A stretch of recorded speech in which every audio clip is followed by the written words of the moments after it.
महाविकास आघाडीची परिषद नियोजित होती शिवालयामध्ये ते सर्वांनी सेटअप कॅमेरे लावले होते सगळं केंद्रित केलं होतं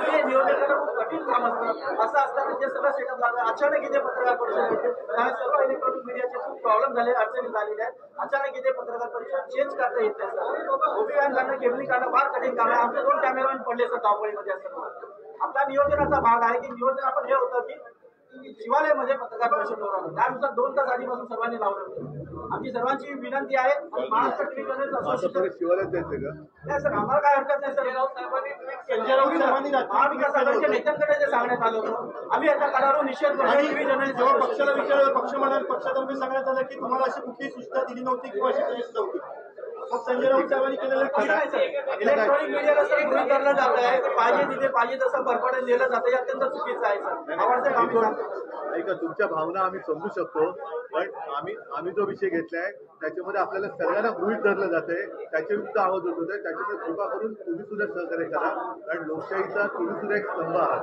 त्याच्यामुळे थोड्या एकमेकाच्या अडचणी समजून घेऊन आपण पुढे फक्त सर आमच्या अडचणी समजून घ्या पत्रकार परिषद ठीक आहे चल सुरुवात झालेली आपण आम्ही त्याचा निषेध करतो फक्त कुठल्याही अशा चुका होणार नाही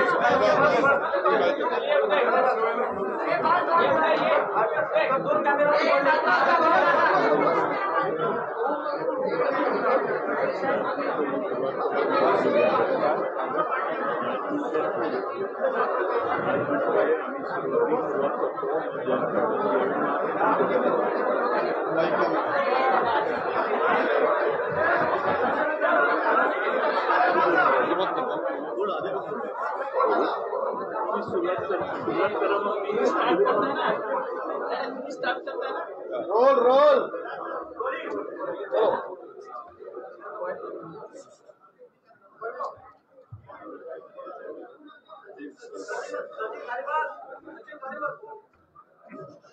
महाराष्ट्रातल्या बहुतेक सगळ्या विरोधी पक्षांच्या वतीने मी आपल्या मुंबईच्या सगळ्या पत्रकारांचे मीडियाचे स्वागत करतो.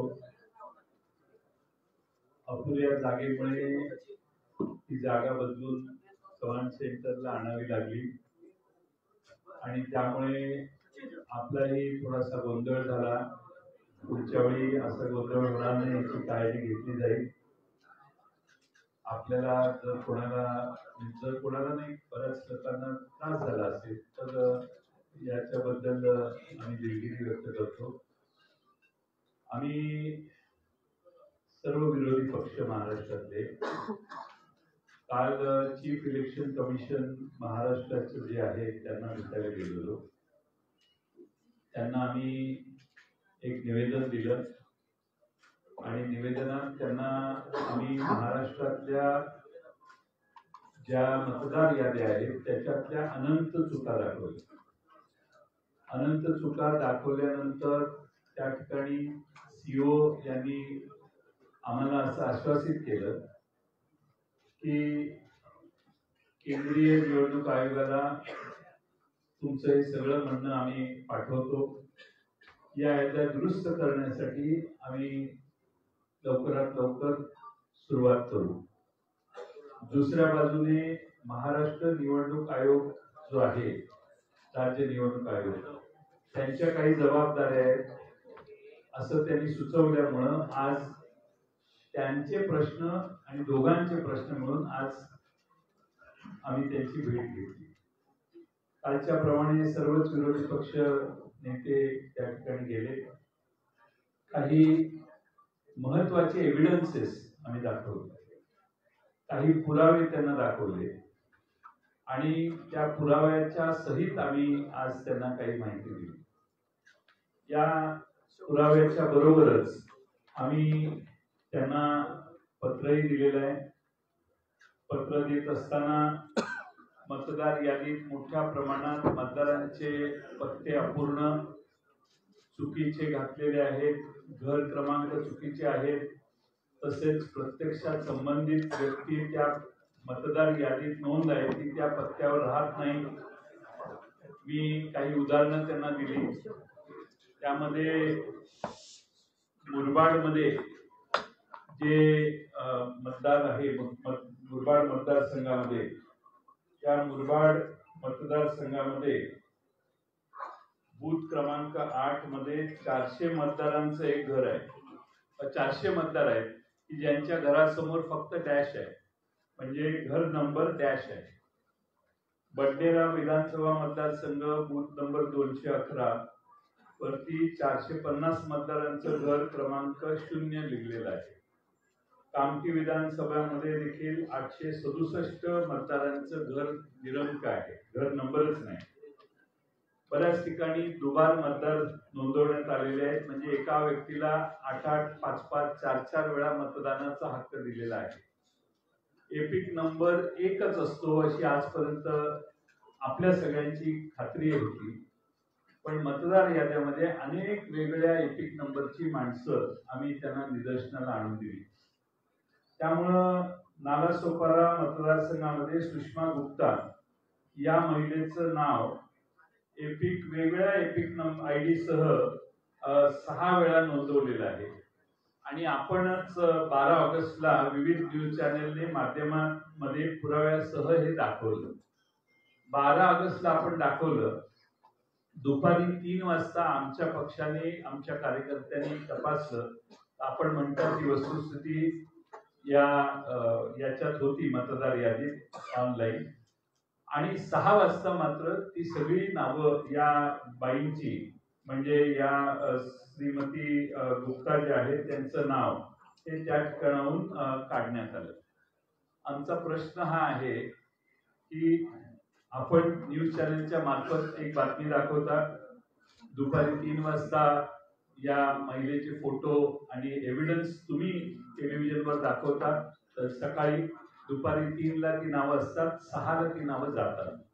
आमचा प्रश्न आम्ही निवडणूक आयोगाला विचारलेला आहे की ही नावं कोणी काढली, कुणी त्यावर तक्रार केली, तक्रार कधी करण्यात आली आणि कुणी स्थळ पाहणी केली, आणि हे फोटो एकाच महिलेचे आहेत याचं व्हेरिफिकेशन करण्याच्या कुणी नावं काढली.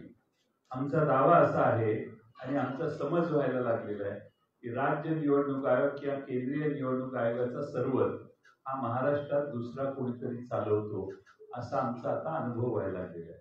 आणि दुसरा कोणीतरी परस्पर या मतदार याद्यांमध्ये नावं घालतो, मतदार याद्या उघड झाल्या की नावं काढतो. राज्य निवडणूक आयोग असो किंवा केंद्रीय निवडणूक आयोग यांच्या हातात काही नाही आहे, कुणीतरी बाहेरच ही सिस्टीम ऑपरेट करतंय असा याचा अर्थ आहे. आम्ही त्याचबरोबर त्यांना हेही दाखवलं की एकाच पत्त्यावर अनेक नोंदणी आहेत. आता मध्य विधानसभा नाशिक इथं घर क्रमांक 3829 या घरामध्ये 813 मतदारांची नोंद आहे. पुणे कॅन्टोन्मेंट मतदारसंघात बूथ क्रमांक 30 मध्ये घर क्रमांक 200 ज्या मतदार याद्या पाहिल्या, ज्या मतदान याद्याने हा निकाल आला, त्याच मतदार याद्या जर स्थानिक स्वराज्य संस्थात वापरले जाणार असतील तर हा प्रचंड घोळ तसाच पुढे चालू राहतोय. आणि म्हणून आम्ही राज्य निवडणूक आयोगाला आणि केंद्रीय निवडणूक आयोगाचे प्रतिनिधी सीओ यांना मागणी केली की या मतदार याद्या दुरुस्त केल्या पाहिजेत, ताबडतोबीने त्या दुरुस्त करा. तुम्ही 3 दिवस 4 दिवस वाढवून मुदत हे चालणार नाही. किमान या मतदार याद्या पूर्ण तपासा, जे ज्या घरात राहत नाहीत त्यांची नावं त्यातून काढून टाका, बोगस मतदान काढून टाका. एक आमदार परवाच जाहीरपणाने सांगितलं त्यांनी की 20,000 मतदार मला बाहेरून आणावे लागले, ते मी आणले आणि मग माझा विजय झाला. हे विरोधी पक्ष सत्ताच असणारे आमदारच जाहीरपणाने सांगतायत, याची नोंद घ्या, हे आम्ही त्यांना सांगितलं. मी आपल्या सर्वांचं स्वागत करतो आणि पुढं माननीय बाळासाहेब थोरात साहेब, काँग्रेस पक्षाचे ज्येष्ठ नेते, यांना विनंती करतो की त्यांनी या ठिकाणी त्यांचं मनोगत व्यक्त करावं. माननीय जयंतरावांनी आपल्याला सविस्तर पद्धतीने काही गोष्टी सांगितलेल्या आहेत. काल आम्ही केंद्रीय निवडणूक आयोगाचे सीओ त्यांना आम्ही भेटलो. आज राज्य निवडणूक आयोगाला भेटलो. विधानसभेच्या वेळी ज्या मतदार याद्या होत्या त्याच्यामध्ये प्रचंड दोष होते. आम्ही त्याच कालखंडामध्ये योग्य वेळी योग्य व्यक्तीनं योग्य ठिकाणी जे सांगितलं होतं का याच्यामध्ये दोष आहेत, त्याचं काहीही उत्तर आम्हाला आलेलं नाही. निवडणूक झाली त्या दोषासहित झाली. असे काही दोष त्याचे माननीय जयंतरावांनी सांगितलं की 20,000 मतदार हे बाहेरून आणून मी मतदान करून घेतलं, हे आता आमदार सांगतायत, असे दोष आहेत. काहींचे नाव वगळले गेले, काहींचे परत नाव ते दिसत आहेत, पण ते चुकीचे आहेत. एका घराच्या नावावर अनेक आहेत. माझं एखादं कॉलेज आहे किंवा माझे कॉलेजचं हॉस्टेल आहे, त्या कॉलेजचे बाहेरून राज्यातून आलेले देशातून आलेले मुलं सुद्धा माझे मतदार, असं होणार असेल. निवडणूक आयोग ते मान्य करून घेणार असेल आणि ते बी शेवटच्या क्षणापर्यंत, आणि ही तक्रार करूनच त्याची दखल नाही अशी अवस्था, या असे अनेक घोटाळे घेऊन ही मतदार यादी विधानसभेची होती. आता ती खरं जे विधानसभेची निवडणूक झाल्यानंतर 1 जुलैला तुम्ही आता या राज्य आयोगाला दिलेली, त्या अगोदर कोणतंही पुनर्विलोकन जे असतं ते 6-7 महिन्यामध्ये करण्यात आलेलं नाही. कोणत्या दुरुस्त्या करण्यात आलेल्या नाही. पुन्हा नवीन नावं नोंदण्याकरताची मोहीम करण्यात आली नाही. आणि त्यामुळे सगळ्या दोषासहित 1 जुलैला ती मतदार यादी ही राज्य आयोगाला दिलेली आहे. आणि म्हणून आमचं असं इच्छा होती की हे चुकीचं, हे दुरुस्त तुम्ही केलं पाहिजे होतं, केलेलं नाही. ती जबाबदारी केंद्रीय आयोगाची होती, निवडणूक आयोगाची, त्यांनी काहीच केलेलं नाही. आता राज्य निवडणूक आयोग म्हणतो आमची जबाबदारी नाही. आता ह्या घोळामध्ये तशी त्या दोषी असलेली पूर्णपणे यादी ही मतदानाला जाणार आहे, या निवडणुकीला सामोरं जाणार आहे. ही काही निकोप निवडणूक आहे असं मानण्याचं कारण नाही. यामुळे हे खरं आहे की माननीय राहुलजी गांधी यांनी हे विषय देश पातळीला घेतलेले आहेत. त्याच्यात महाराष्ट्राचा उल्लेख त्यांनी केलेला आहे. आणि त्या मांडत असताना जो मुद्दा माननीय जयंतरावांनी मांडला की हे कुणीतरी दुसरे ज्यांच्याकडे पासवर्ड दुसरीकडे दिलेले आहेत ते हे सगळे हँडल करतायत ऑनलाईन पद्धतीनं, असं सुद्धा दिसतंय. हे पुराव्यासह माननीय राहुलजींनी दाखवलेलं होतं. ही वस्तुस्थिती, याच्यावर निवडणूक आयोग उत्तर सुद्धा द्यायला तयार नाही अशी अवस्था आहे. आणि म्हणून आम्ही या बाबतीत केंद्रीय निवडणूक आयोग आणि राज्याचा निवडणूक आयोग या दोघांनाही भेटलो, एकत्रित बैठक केली, परंतु आमचं काही समाधान त्यामध्ये झालेलं नाही. त्यांनी स्पष्टपणे काही उत्तर आम्हाला दिलेलं नाही. ही वस्तुस्थिती आहे. आणि हे सगळं घेऊन आम्ही निवडणुकीला, स्थानिक स्वराज्य संस्थेच्या निवडणुकीला सामोरं जाणं हे अत्यंत चुकीचं आहे. आणि हे माझ्या जनतेला सुद्धा मान्य नाही झालं पाहिजे.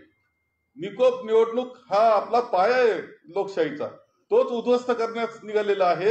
याच्यामध्ये पूर्णपणे राजकीय हस्तक्षेप असले पाहिजे असं आम्हाला वाटतंय. आणि म्हणून आम्ही ही भेट आम्ही घेतलेली आहे.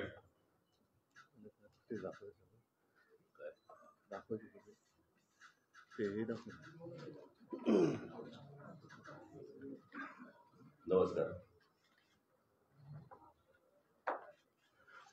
काल आम्ही केंद्रीय निवडणूक आयोगाच्या प्रतिनिधींना भेटलो आणि आज आम्ही राज्य आणि केंद्रीय निवडणूक आयोगाच्या प्रतिनिधींना दोघांनाही भेटलो. आता जयंतराव म्हणाले किंवा बाळासाहेब म्हणाले, मला अत्यंत महत्वाची एक गोष्ट आपल्यासमोर आणि महाराष्ट्राच्या जनतेसमोर मला ठेवायची आहे की निवडणूक ही गोष्ट म्हटल्यानंतर राजकीय पक्ष आले आणि निवडणुकांना मतदान करणारा महाराष्ट्रातला मतदार आला. निवडणूक आयोग ही फक्त निवडणूक घेतात निवडणुका घेतात, कंडक्ट करतात, परंतु राजकीय पक्ष हे निवडणुका लढवतात. आणि राजकीय पक्षांना जर समजा निवडणूक आयोग ज्या याद्या, मतदार याद्या आहेत, ह्या जर समजा दाखवतच नसेल, तर मला असं वाटतं की पहिला घोळ इकडे आहे की आम्ही तुम्हाला याद्याच नाही दाखवणार. म्हणजे मी आता तुमच्याकडे 2024च्या निवडणुका व्हायच्या अगोदर आणि 2024च्या निवडणुका झाल्यानंतर अशा मी तुम्हाला 2 याद्या मी तुम्हाला फक्त आता दाखवणार आहे.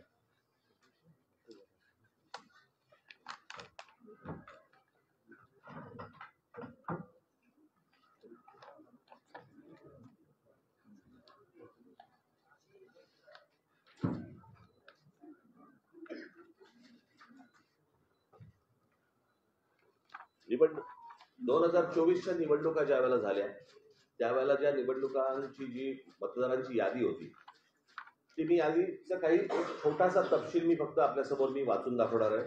याच्याबद्दल तुम्हाला साधारणपणे मला असं वाटतं पत्रकार बोलले नाहीत मध्ये तर बरं होईल, आपण कॅमेरामन जरा शांत राहिलं तर बरं होईल, कारण आपलं कॅमेऱ्यातलं सगळं टिपतंय, परत आपण पण बोलताय. 2024च्या अगोदरची जी यादी आहे त्याच्यामध्ये फक्त मी काही नावं आपल्याला फक्त आपल्यासमोर मी वाचून दाखवतो, म्हणजे साधारणपणे यादीमध्ये काय प्रकारचा घोळ आहे हा आपल्याला आणि महाराष्ट्राला लक्षात येईल. मतदारसंघ 160 कांदिवली पूर्व, नाव धनश्री कदम, वडिलांचे नाव दीपक कदम, वय वर्ष 23.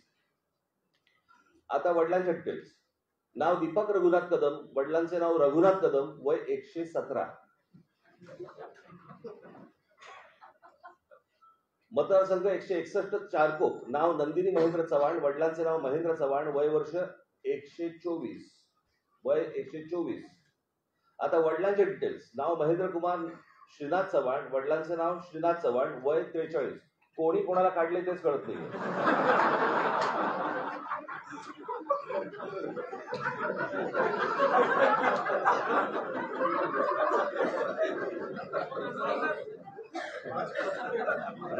विषय गंभीर आहे.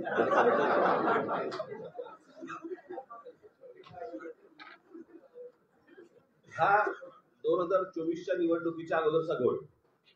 2024 नंतर त्यांनी त्यांच्या वेबसाईटवरती यादी जाहीर केली ज्याच्यामध्ये फक्त नावं आहेत, फोटो नाही, पत्ता नाही, काही नाही. आणि मग काल आम्ही ज्यावेळेला केंद्रीय निवडणूक आयोगाशी बोलत होतो त्यावेळेला त्यांनी सांगितलं की नाही हे राज्य निवडणूक आयोगाकडे येतं. आता राज्य निवडणूक आयोगाकडे आम्ही भेटल्यानंतर राज्य निवडणूक आयोग म्हणते हे केंद्रीय निवडणूक आयोगाकडे येतं.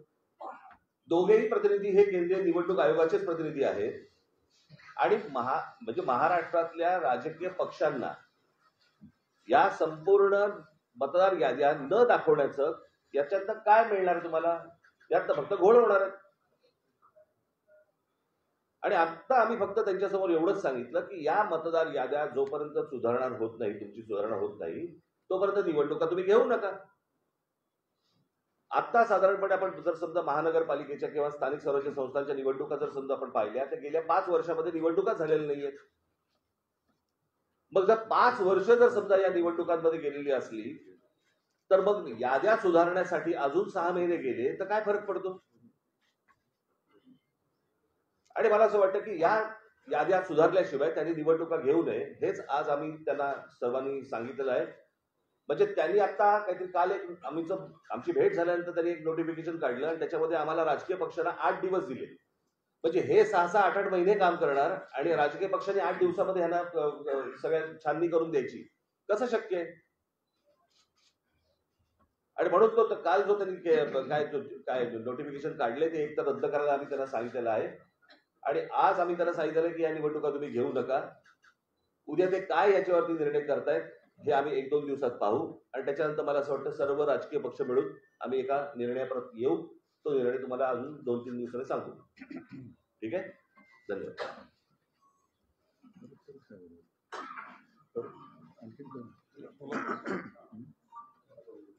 एकूणच सर्व परिस्थिती काय आहे, काय चाललेलं आहे याची कल्पना जयंतराव, बाळासाहेब आणि राज यांनी आपल्यासमोर मांडलेली आहे.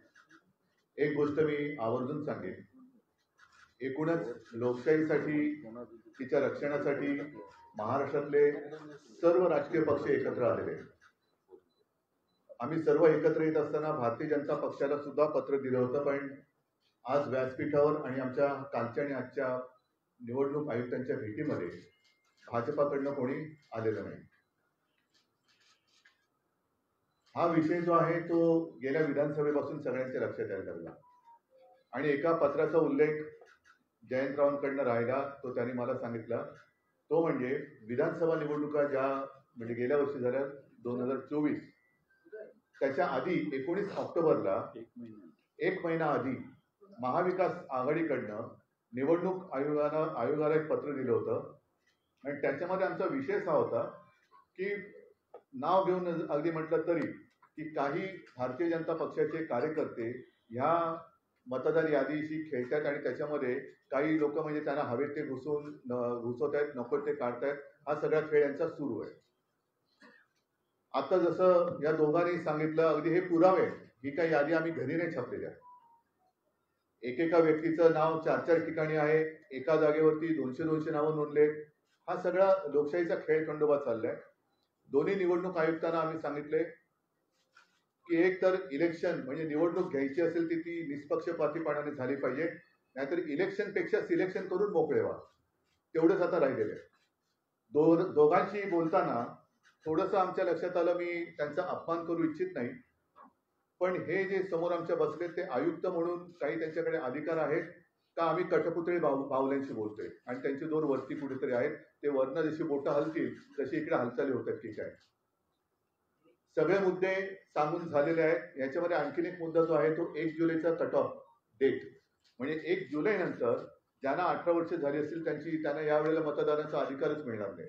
ही कुठली लोकशाही आहे. आणि हे सगळं बघितल्यानंतर आम्हाला असं वाटतं की ज्याप्रमाणे सर्वोच्च न्यायालयाने जसं काही पक्षांचे काही प्राण्यांच्या केसेस या सुमोटो घेतल्या होत्या, तसंच आपल्या देशातल्या मनुष्य प्राण्यांची सुद्धा केस ही स्वतःहून त्यांनी घ्यायला पाहिजे आणि देशातली लोकशाही जगवण्यासाठी हा त्यांचा सुद्धा एक निर्णय त्याच्यामध्ये असायला पाहिजे. आम्ही राजकीय पक्ष म्हणून आमचं कर्तव्य करतोय, वेळोवेळी निवडणूक आयुक्तांकडे जातोय, दरवाजे ठोकतोय, पण दाद काही मिळत नाही.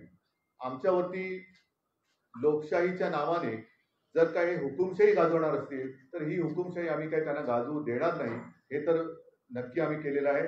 थोडक्यात आज आमचं म्हणणं या दोन्ही आयुक्तांकडे, कारण काल दोन्ही आयुक्तांना आमच्या विरोधी पक्षांची किंवा आमच्या राजकीय पक्षांची, विरोधी नाही राजकीय पक्षांचे प्रतिनिधी मंडळ त्यांना भेटलं, शिष्टमंडळ भेटलं.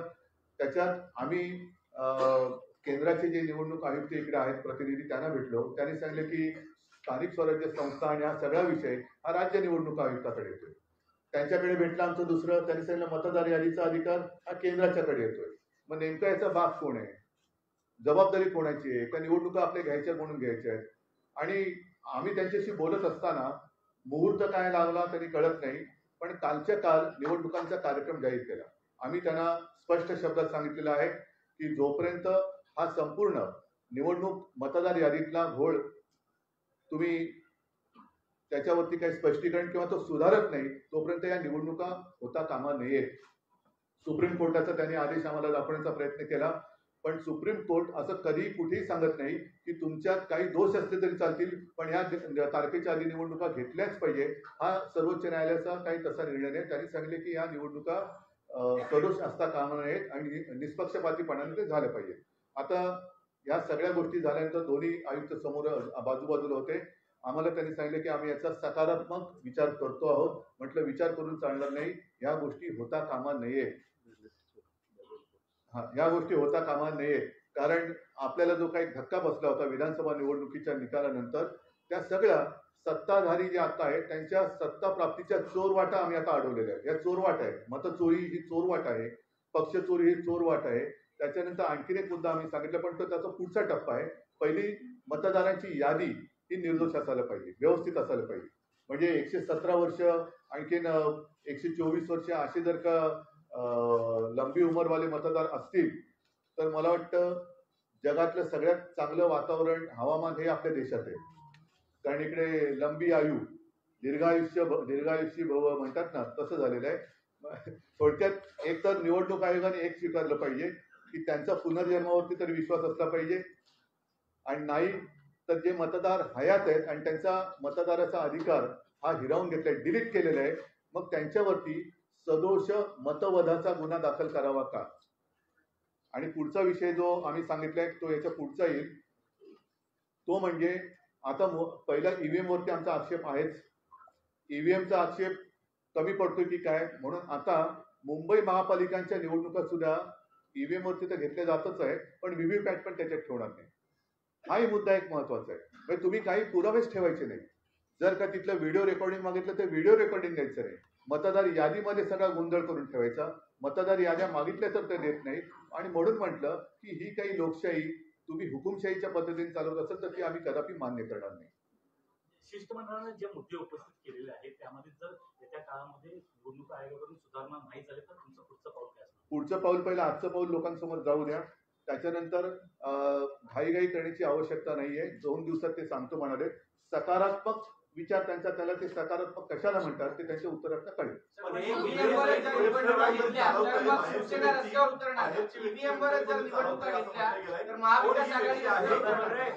ही व्यक्ती कोण आहे आणि कोण काय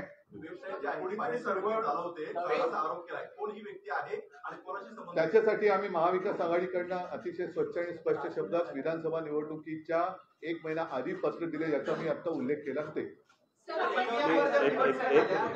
आता तुम्ही आधी तुमच्या पहिल्या प्रश्नाचं उत्तर देतो जे जयंतरावने त्यांच्याकडे मांडलं ते. पहिली गोष्ट म्हणजे ज्या वेळेला तुमच्याच चॅनलवरती, तुमच्या नाही चॅनलवरती ज्या वेळेला एक बातमी येते अशा अशा प्रकारच्या खोट्या यादीची आणि त्याच्यानंतर ती 6 वाजता गायब होते. ती 6 वाजता गायब होते का त्याच्यावरती त्यांनी विचारलं की तुमच्याकडे कोणी तक्रार दिली का, काही दिली का? त्या संपूर्ण बातमीबद्दल किंवा त्या यादीबद्दल निवडणूक आयोगाला काहीच माहित नाही.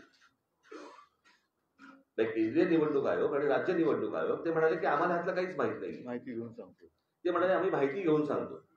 आता प्रश्न असा आहे की त्यांच्या वेबसाईटवरनं गायब झाले ज्या तुमच्या चॅनलवरती दाखवले गेले आहेत. मग जर समजा त्या चॅनलवरती दाखवल्यानंतर जर त्या याद्या गायब होत असतील आणि निवडणूक आयोगाला जर समजा ती गोष्ट माहिती नसेल तर मग हे कोण करतंय, हे कोण काढतंय आणि कोण घालतंय, हा तो प्रश्न आहे. आणि ही गोष्ट त्यांना विचारली गेली, त्याच्यावरती ते बोलले की आम्ही चौकशी करून सांगतो. महाविकास आघाडीने विधानसभा निवडणुकीच्या 1 महिना आधी त्या पत्राला कुठलाही प्रतिसाद आयोगाकडून मिळाला नाही असं तुमचं म्हणणं आहे. मग जर त्या पत्राला जर प्रतिसाद मिळाला नसेल तर आता तुम्ही सगळी एक्सरसाइज करताय, त्याला प्रतिसाद मिळाला कशावर? 12 ऑगस्टला आम्ही 19 ऑक्टोबरला हे पत्र कार्यालयात येऊन दिलेलं आहे. केंद्रीय आणि त्यांना भेटलोही. आमचे प्रतिनिधी म्हणून जितेंद्र आव्हाडजी स्वतः जाऊन तिथं 2-3 जण जाऊन भेटले, त्यांना हातात दिलं, पण त्याचा कोणताही कॉग्निजन्स त्यांनी घेतला नाही. आणि केंद्रीय निवडणूक आयोगालाही हे पत्र पाठवण्यात आलेलं 1 महिना आधी विधानसभेच्या, आणि त्यात कॅटेगरिकली म्हटलेलं आहे की सोयीची नावं ठेवतायत, गैरसोयीची नावं काढतायत, खाली कार्यकर्त्यांना सूचना दिल्या आहेत, हिरव्या पेनाने टिक करा, सोयीची असतील ती, गैरसोयीची असतील ती लाल पेनाने टिक करा, लाल पेनाची नावं उडवण्याचा कार्यक्रम झाला. हे आम्ही सर्रासपणाने आधी 1 महिना आधी त्यांना, कारण हे चाललं होतं ग्रासरूट लेवलला आणि कुणीतरी हे मॉनिटर करत होते, हे कळत होतं आम्हाला, म्हणून आम्ही तक्रार केली. पण निवडणूक आयोग जरा आपण ऐका. आता हे सुषमा गुप्ता नालासोपारा मतदारसंघ, या बाईचं नाव दुपारी 3ला होतं, 6ला गेलं, कुणी काढलं हा प्रश्न आम्ही विचारला. 12 ऑगस्टला झालेली ती घटना आहे, पण अद्यापर्यंत त्यांना माहित नाही की हे त्यांनी चौकशी केली नाही निवडणूक आयोगाने की हे का झालं, कसं काढलं, कुणी काढलं. हे मुरबाड मतदारसंघात मतदार घराच्या पुढं नुसता डॅश दिलाय, घर क्रमांक नाही, नुसता डॅश असणारी 400 मत आहे. दुसरं पुढं त्यांनी त्याच पद्धतीने पुणे कॅन्टोन्मेंट मध्ये एका याच्यात 869 घर आहे, 869 मतदार आहेत एकाच ठिकाणी, याची तक्रार केली आम्ही. मध्य नाशिक मध्ये 813 मत आहेत, हे सगळे पुरावे आहेत ना याला जोडलेले, असं मोकळं बोलत नाही, एव्हिडन्स आहे. 813 3829 नाशिक मध्य मतदारसंघातलं घर आहे. त्या घराचा नंबर आहे 3829 आणि 813 वोटर्स हे एका घरात दाखवण्यात आलेले आहेत. बडनेराला 0 क्रमांक, घर क्रमांक 0 असे 0 मतदार असणारे मगाशी मी आकडा सांगितला तेवढे हे आहेत, एव्हिडन्सेस आहेत आमच्याकडं. असं नाही की हवेत बोलतोय. त्यामुळे काही मी ऐकलं आता याच्यात विशेषतः अशोक पवार यांचा जो मतदारसंघ आहे शिरूरचा, त्यांना केसनन गावात त्यांनी काही ऑब्जेक्शन घेतले. ऑब्जेक्शन घेतल्यानंतर घर क्रमांक 1च असणारे 188 एकाच घरात 188 मतदार आहेत आणि ते घरच नाही आहे त्या गावात. आणि तसं लिहून त्यांनी लेखी तक्रार केल्यावर तिथल्या निवडणूक प्रतिनिधींनी सांगितलं की त्या मतदारांची प्रायव्हसी डिस्टर्ब होते आणि म्हणून आम्ही तुम्हाला ही माहिती देऊ शकत नाही. त्याच्यामध्ये शेवटी कायदा जो आहे तो कायदा काय सांगतो, कायदा त्यांनी असं लिहिलेलं आहे की मतदार यादीत समाविष्ट करण्यात आलेल्या मतदारांची माहिती गोपनीय स्वरूपाची आहे. त्यामुळे सदर मतदारांची माहिती ही व्यक्तिगत माहिती आहे. सदर कागदपत्रांची माहिती इतरत्र प्रसिद्ध होऊ नये या कारणाने संबंधित मतदारांची परवानगी शिवाय आपणास उपरोक्त माहिती पुरवता येत नाही. आता कायदा आहे, कायद्यामध्ये काय म्हटलंय, आम्ही तो कायदाही दाखवला निवडणूक आयोगाला. साधारणपणे 32 नंबरचा कायदा आहे की कुणी कुठलाही हे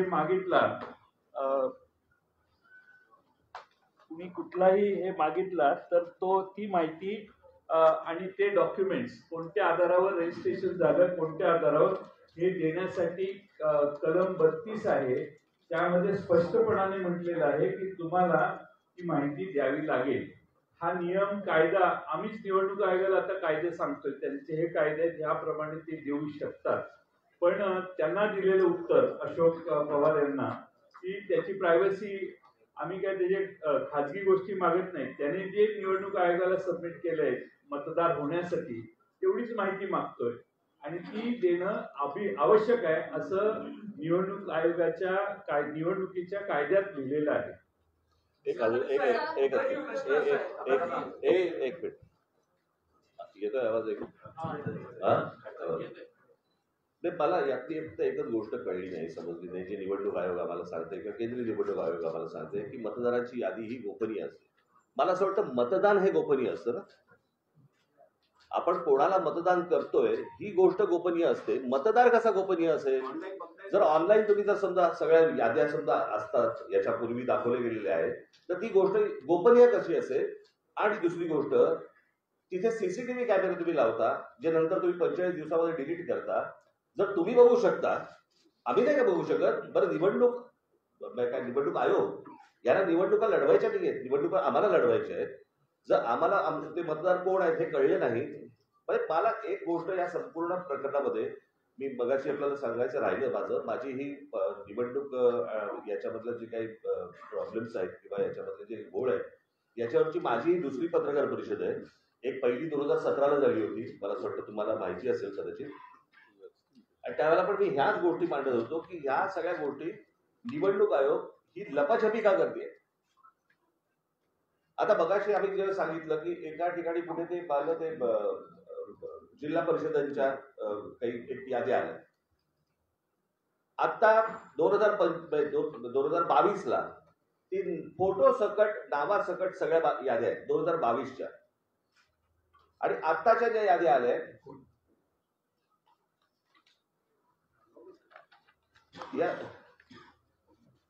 या 2022च्या याद्या आहेत.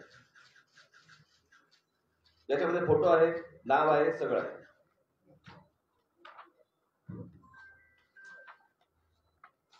या आता जिल्हा परिषदेच्या 2025च्या याद्या आल्या, त्याच्यामध्ये फोटो काढून टाकले. हे सगळं निवडणूक आयोग स्वतः करतोय. हे का करतोय? जर समजा पारदर्शकता समजा ते आणतायत असं म्हणतायत किंवा आहे असं म्हणतायत जर निवडणुकांच्या प्रोसेसमध्ये, तर मग ह्या सगळ्या गोष्टी हे का करतायत आणि कशासाठी हा घोळ घालतायत? काय बोल ना. देवांग दवे या व्यक्तीचा एक उल्लेख या वरच्या चर्चेमध्ये करण्यात आलाय, हा जो सगळा घोळ आहे, याच्यामधला जो अभ्यास आहे, त्याच्या मागे ह्या देवांगदेवेचा काही हात आहे का?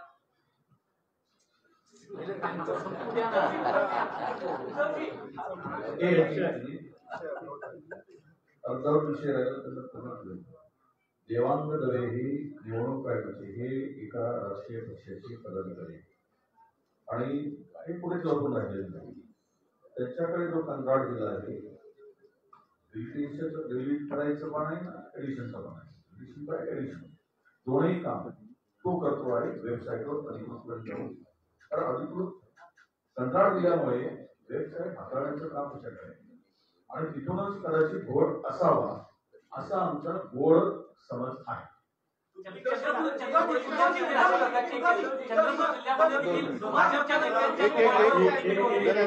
चंद्रपूरमध्ये राजुरा मतदारसंघात अजूनही गुन्हा दाखल झालेला नाही.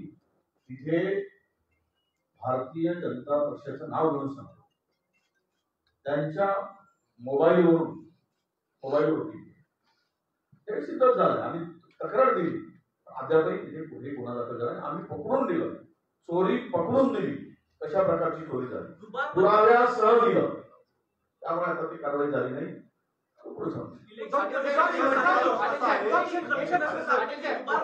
जो विषय आहे त्याच्यामध्ये जर समजा 80,000 उदाहरणार्थ पनवेलमध्ये महाराज पाटलांना त्यांनी उत्तर दिलेलं आहे ऑफिशियली आणि सगळ्यांनाच उत्तर दिलेलं आहे, ज्यांनी बातमी केली त्यांनाही दिलं की जर 80,000 तुम्हाला वाटतं दुबार मतदार असतील तर तुम्ही 80,000 अर्ज केले पाहिजेत प्रत्येक मतदाराच्या नावाचा.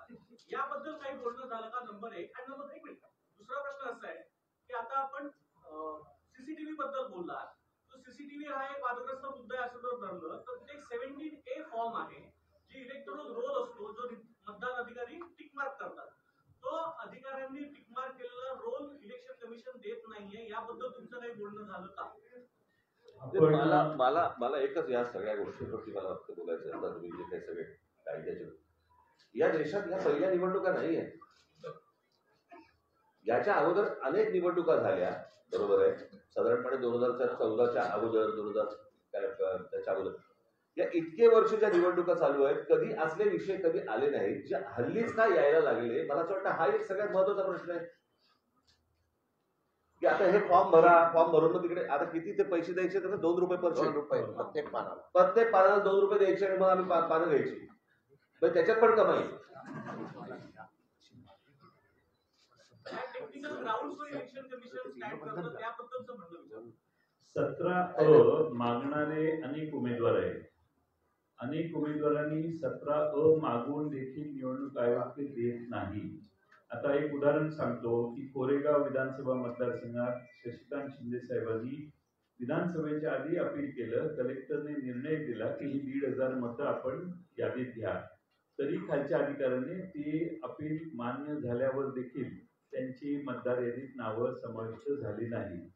मी मगाशी जे सांगितलं की प्रायव्हसी डिस्टर्ब होते वगैरे त्यांनी उत्तर दिलं लेखी अशोक पवारांना. तर 32 नाही 33 रजिस्ट्रेशन ऑफ इलेक्ट्रॉल रूल्स 1960 33 नंबरचा आहे. Inspection of electoral rolls and connected papers. Every person shall have the right to inspect the election papers referred to in rule 32 and to get attested copies thereof on payment of such fee as may be fixed by the chief electoral officer. हा कायदा rule मध्ये आहे हे, तरी देखील त्यांना उत्तर दिलं की आम्ही देऊ शकत नाही. आणि सगळ्यात महत्वाचं असं आहे की ह्या सगळ्या गोष्टी जिब्रिश नावं तर आणखी तो वेगळाच विषय आहे. हे सगळं आम्ही त्यांच्या निदर्शनाला आणलंय. आमची अशी अपेक्षा आहे की निवडणूक आयोग, राज्य निवडणूक आयोग आणि केंद्रीय निवडणूक आयोगाचे प्रतिनिधी या ठिकाणी जे आहेत सीओ, या दोघांनी निर्णय घेतला पाहिजे. या याद्या दुरुस्त केल्या पाहिजेत. दुरुस्त झालेल्या याद्यांवरच महाराष्ट्राच्या निवडणुका घेतल्या पाहिजेत. हे आम्ही त्यांना निक्षून सांगितलेलं आहे आणि राज्य निवडणूक आयोग हे आम्हाला म्हटले आम्ही याचा सकारात्मक विचार करू.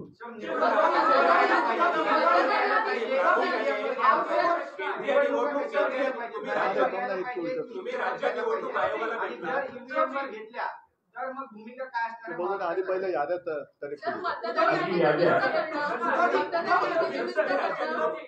एक मिनिट मगासपासून SIR ची आपण मागणी करतोय का? आणि बिहारमध्ये ज्या पद्धतीने SIR झालेला आहे तर तशीच जर इथे झालं तर परत आपण आगीतून फुपाटात नाही का पडणार? आधी ही नाही SIR ची मागणी आहे.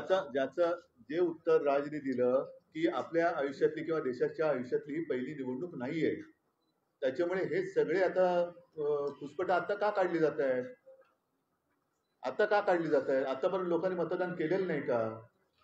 आतापर्यंत काही देशामध्ये सत्ताधारी जन्माला आलेले नाहीत का?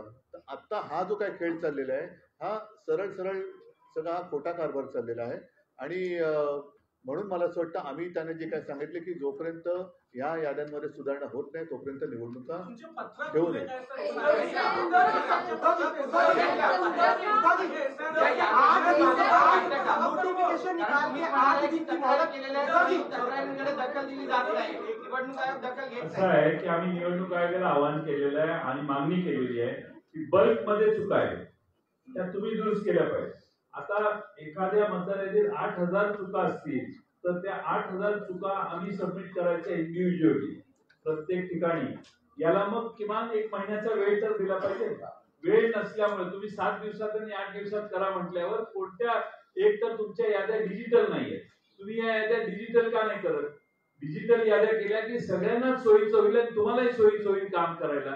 या याद्या डिजिटल न करण्यामागे एक षडयंत्र असं आहे की या याद्या प्रिंट करणं, टाईप करणं, त्यात पुन्हा त्याची कॉपी काढणं, त्याचं मग कंपॅरिझन करणं, मग त्याच्यात दुबार मतं काढणं, या चुका काढणं हे शक्य नव्हतं. आम्ही मॅन्युअली हे सगळं काम केलेलं आहे. महाराष्ट्रातल्या 288 मतदारसंघात गेल्या 2-2.5-3 महिने काम करून आम्ही बऱ्याच गोष्टी काढलेल्या आहेत. हे छोटे काही उदाहरण आहेत. आणखी उदाहरणं आम्ही देऊ शकतो. आम्ही वाट बघतोय निवडणूक आयोग काय करणार आहे. एकच मिनिट मगाचपासून प्रश्न विचारतो पण तत्पूर्वी एक सांगतो की निवडणूक आयोगाचं काम व्यवस्थित पद्धतीने निवडणुका पार पाडणं हे आहे. आणि त्या निवडणुकीच्या प्रक्रियेत समजा आमच्या राजकीय पक्षाकडनं त्यांच्या नियमाचं कुठे उल्लंघन झालं किंवा आणखी कुठे चूक झाली तर आम्हाला कायद्याचा दंडुका दाखवला जातो करप्ट प्रॅक्टिस म्हणून. आता आमचं म्हणणं असे की ही निवडणूक आयोगाची करप्ट प्रॅक्टिस आहे. ही निवडणूक आयोगाची करप्ट प्रॅक्टिस आहे. ज्याप्रमाणे स्वतः शिवसेना प्रमुखांना ती शिक्षा भोगावी लागली होती. त्यांचा 6 वर्ष मतदानाचा अधिकार हिरावून घेतला गेला होता. आता निवडणूक आयोगाला आणि निवडणूक आयुक्तांना काय शिक्षा करायची जर त्यांनी सुधारणा केली नाही तर? कारण ही निवडणूक प्रक्रियेतली निवडणूक आयोगाची करप्ट प्रॅक्टिस आहे.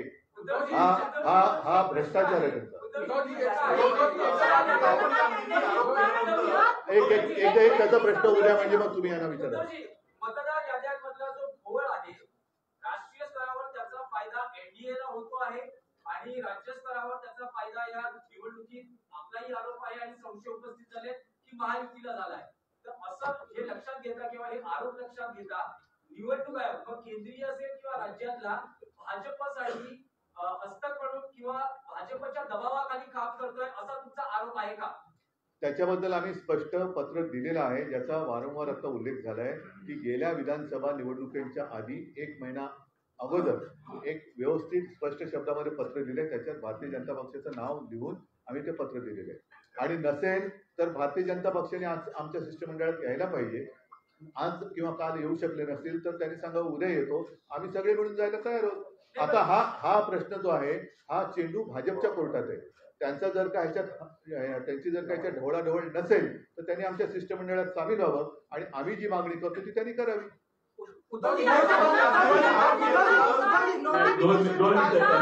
एक काम करता एक मिनिट माफ करा. तुम्ही फक्त हात वरती करा. आम्ही सांगू कोणाला बोलायचं. कलकलाट करण्यापेक्षा ना तुम्ही फक्त हात वरती करा. आम्ही फक्त सांगतो की बाबा तू बोल एवढं. आता बोल.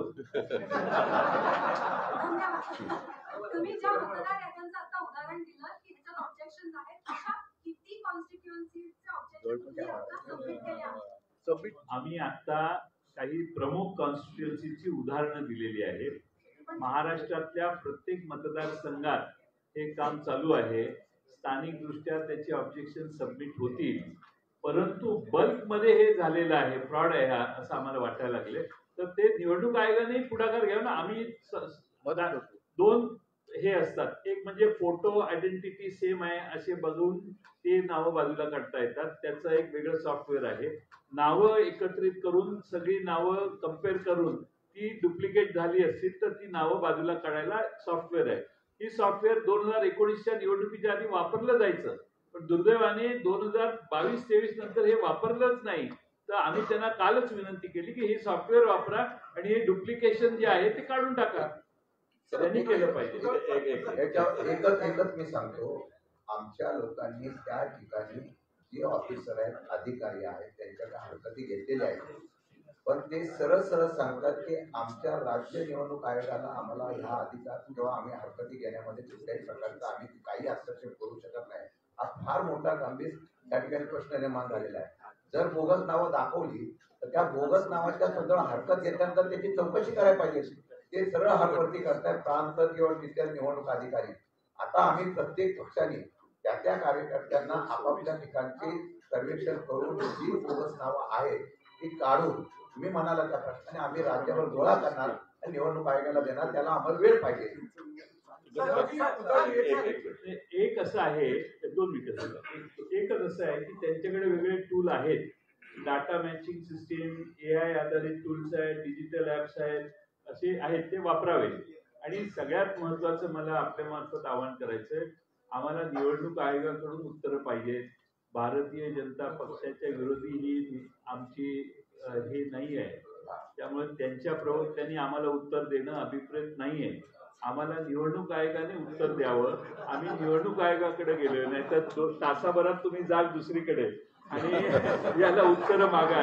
आम्हाला आम्ही त्यांना बोलवलेलं होतं आणि त्यांनाही त्रास कदाचित होत असेल तर निवडणूक आयोगाने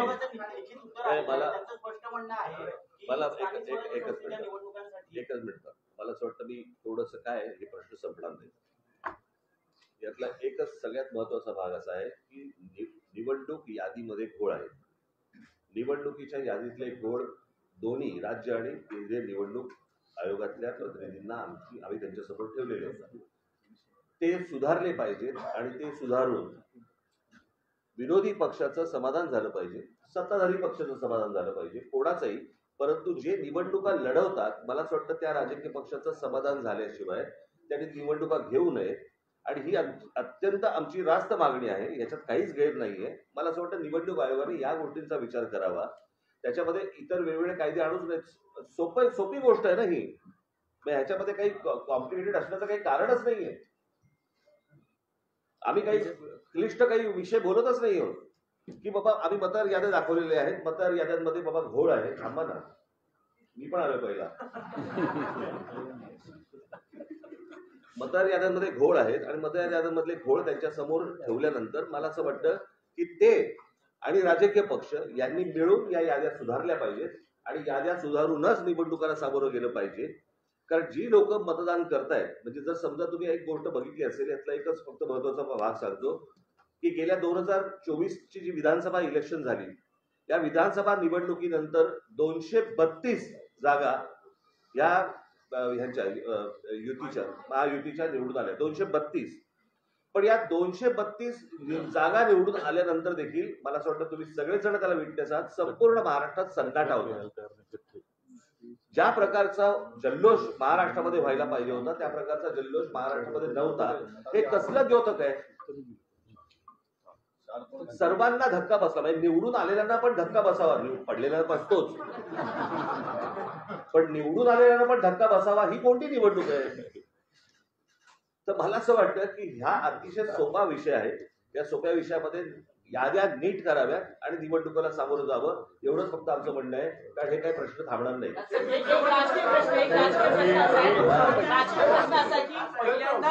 निवडणूक आयोगाच्या निमित्तानं तुम्ही महाविकास आघाडी बरोबर दिसतात. मला असं वाटतं मी 2017ला पण दिसलो होतो. सर्वांनाच बोलवलं. प्रश्न असा की मी तुम्हाला एकच गोष्ट सांगतो, ते असेल किंवा नसेल तो विषय नाहीये. प्रश्न असा आहे की या सगळ्या याच्यामध्ये एक गोष्ट लक्षात घ्या, आता निवडणूक होणार कशी होणार हे महत्वाचं आहे. कोणाबरोबर होणार हा आत्ताचा विषयच नाही. आणि ही तुमच्या जर लक्षात असेल कदाचित त्या पत्रकार परिषदेला जर समजा तुम्ही असाल तर 2017ला पण मी हेच बोलत होतो. तेव्हा पण होती तेव्हा पण होती खरं तर याच्यामध्ये त्यावेळेला अजित पवार पण होते त्यावेळेला. घरगुती यायला पाहिजे होता आणि त्यावेळेस ते तावा ते बोलत पण होते, ते सांगत पण होते त्या सगळ्या गोष्टी. असं धन्यवाद.